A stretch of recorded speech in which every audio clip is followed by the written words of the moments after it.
दोस्तों ध्रुव राठी भी अब वही चीज कर रहे हैं जो काम इतने सालों से बीजेपी करती आई है। तो क्या दोस्तों अंजना ओम कश्यप को नया प्रधानमंत्री बना दिया जाएगा?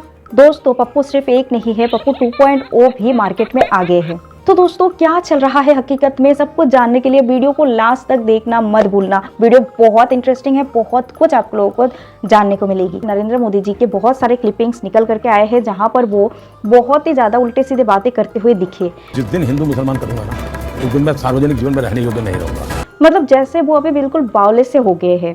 मतलब ध्रुव राठी जब से उनके अगेंस्ट वीडियो बना रहे हैं, फॉरेन मीडिया के ऊपर सवालें उठा रहे हैं, तब से पता नहीं इनको क्या हो गया है, वैसे उल्टी सीधे बातें कर रहे हैं और उनके जो सारे पोल है ना वो खोलते हुए नजर आ रहे हैं। न हम इस्लाम के विरोधी हैं, मुस्लिम लीग की छाप है, न हम मुसलमान के विरोधी हैं। ये आग लगाने वाले कौन हैं? उनके कपड़ों से ही पता चल जाता है। एक्चुअल में दोस्तों इतने सालों से वो जो काम कर रहे थे वो सब कुछ मतलब लोग नजरअंदाज कर रहे थे, ये सोच के कि शायद वो धर्म के लिए मतलब कुछ बड़ा करने वाले हैं। कोई भी हिंदू ये सुनने को तैयार ही नहीं रहा कि देश में कैसे मतलब अनएम्प्लॉयमेंट कैसे देश को खाती जा रही है, महंगाई कैसे देश को खाती जा रही है दिन बर दिन। लोगों के दिमाग में सिर्फ यही था कि हिंदू मुसलमान, ये सब चीज़ें डाली गई इस तरीके से कि लोग बाकी जो हकीकत है, जो रियलिटी है, उससे बहुत ही कोसों दूर भाग रहे थे। लेकिन रिसेंटली ध्रुव राठी ने इस तरीके से नरेंद्र मोदी का पूरा पोल खोल के रख दिए कि मतलब इसके बाद से नरेंद्र मोदी जी बिल्कुल बावले से हो गए और अलग अलग जगह पर जाकर जैसे भाषण दे रहे थे ना। तेलंगाना को देश का नंबर 1 राज्य बनाएंगे, उड़ीसा को हम नंबर 1 बना देंगे, कर्नाटका को पूरे देश का नंबर 1 राज्य बनाने। मतलब उनको देख के ही लगता है कि उन पर कितना असर पड़ा होगा ये सब चीज़ों का। तो मतलब देश के जो सारे राज्य के ये अगर नंबर 1 बना देंगे तो नंबर 2 पर कौन रहेगा भाई? मतलब कितना झूठ ये बोल रहे हैं वो आप सब समझ सकते हो। सभी जातियों के सभी अलग अलग राज्य में जाके वहाँ के सारे लोगों को कहते हैं कि उन कम्युनिटी के साथ उनका पुराना नाता है, पुराना रिश्ता है। काफ़ी दिनों से मुसलमानों को कितना ज़्यादा हेट वो दे रहे थे, लेकिन अब वो ये कह रहे हैं कि मुसलमानों के साथ उनका बचपन का नाता है। मैं जिस दिन हिंदू मुसलमान करूंगा ना उस दिन मैं सार्वजनिक जीवन में रहने योग्य नहीं रहूंगा। पॉलिटिक्स के लिए किसी भी हद तक झूठ बोल सकते हैं, किसी भी लेवल तक जा सकते हैं और उनके ये सारी जो चीज़ें हैं ना पूरा का पूरा डिटेल उसको एक्सप्लेन करके ध्रुव राठी ने बताया। तो ध्रुव राठी भी अब वही चीज़ कर रहे हैं जो काम इतने सालों से बीजेपी करती आई है। एक्चुअल में बहुत सालों से बीजेपी ने राहुल गांधी को एक पप्पू की तरह दर्शाने की कोशिश किया। उनके जो छोटी छोटी बातों को तोड़ मड़ोड़ के ऐसे दिखाया गया कि लोग समझने लगे कि राहुल गांधी के अंदर तो कोई पावर ही नहीं है कि देश को वो संभाल सके।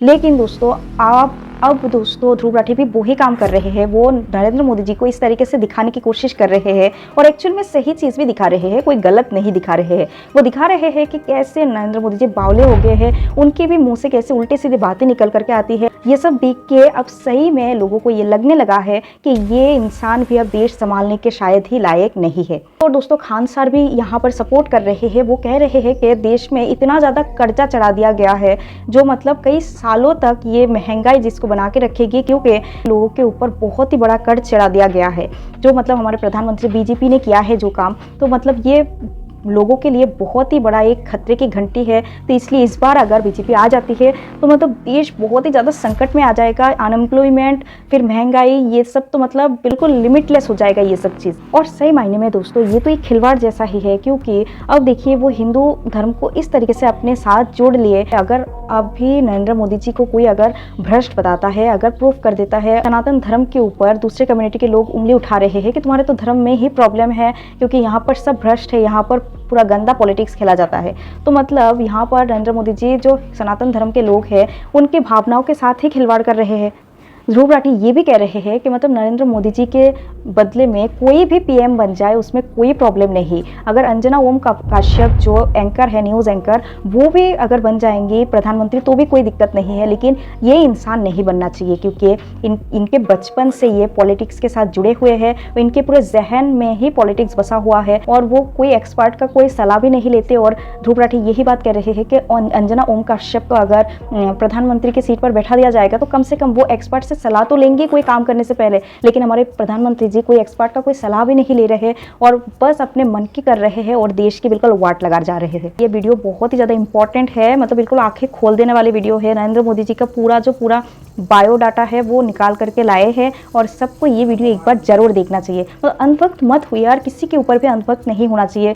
अब सरकार है, सरकार को चेंज होना ज़रूर चाहिए, फिर अगर उसमें भी प्रॉब्लम होगा उसको भी चेंज होना पड़ेगा, लेकिन एक ही सरकार को बिल्कुल भगवान की तरह बिठा देना अपने सर के ऊपर, ये बिल्कुल भी सही बात नहीं है। ये खतरे की घंटी ही है, क्योंकि अब देखिए एक सरकार ज़्यादा टाइम तक देश पे रहेगी तो उनको लगेगा कि भाई उनका राज चल रहा है, तो उनके जो अंडर में जो बाकी सारे मिनिस्टर्स है वो भी करप्शन पे करप्शन करते रहेंगे, उन पर सवाल उठाने वाला कोई नहीं होगा। लेकिन कम से कम सरकार चेंज होगा तो कम से कम दूसरा पार्टी पहले पार्टी का काला चिट्टा खोलने की तो कोशिश करेंगे। तो इस तरीके से हमेशा चेंज होते रहना चाहिए। लेकिन अब जिस तरीके से बीजेपी लोगों के माइंड वॉश कर रहा है, ब्रेन वॉश कर रहे हैं, इस तरीके से देखा जाए तो मतलब ये बिल्कुल तानाशाही के तरफ ही जा रही है ये देश।